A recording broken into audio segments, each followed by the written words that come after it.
In order to maximize the production potential of the well, the shale formation will be hydraulically fractured. In preparation for the fracturing process, the casing will be perforated in the horizontal portion of the well using tubing-conveyed perforating guns containing explosive charges. The perforated intervals are spaced approximately 50 to 80 feet apart and create a connection between the production casing and the shale formation. With the initial perforating complete, the tubing and perforating guns are pulled to the surface, and the workover rig is replaced by a hydraulic fracturing crew consisting of a number of high-pressure pumps and blending equipment. This equipment will pump a mixture of water and proppant, usually sand, through the newly created perforations in the production casing and into the shale formation.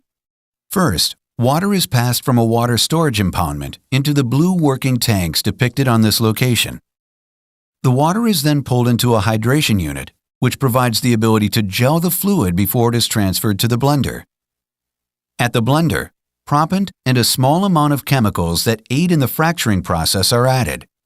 The blender transfers the fluid and proppant mixture to the pump trucks through the low-pressure side of the manifold. The fracturing pumps increase the pressure of the fluid, sending it back through the high-pressure side of the manifold to the fractory where it enters the well. The entire fracturing process is controlled from the treatment monitoring van. When the fracturing fluid reaches the perforations, pressure builds until the shale formation fractures, allowing fluid to enter into the formation. Additional fractures are created along natural zones of weakness in the shale. These fractures are contained within the shale formation, well below the ground. After an initial stage of fluid called the pad is pumped to create a fracture area, proppant is added to the fluid and is distributed throughout the newly created fracture network. At the conclusion of the fracturing treatment, the proppant allows the fractures to remain open so that the natural gas can flow into the production casing and to the surface.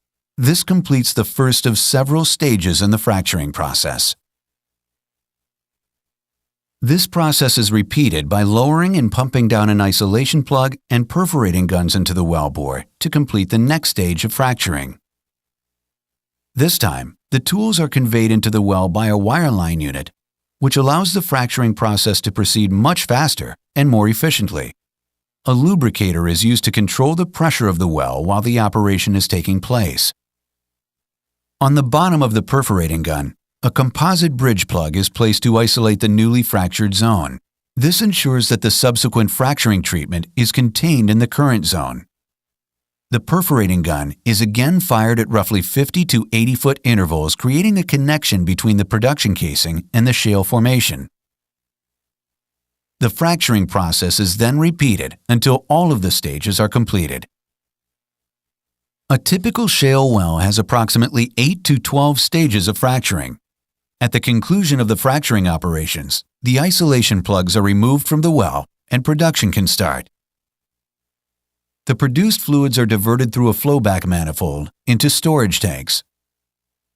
The fluids are then recycled or disposed of according to state and federal regulations.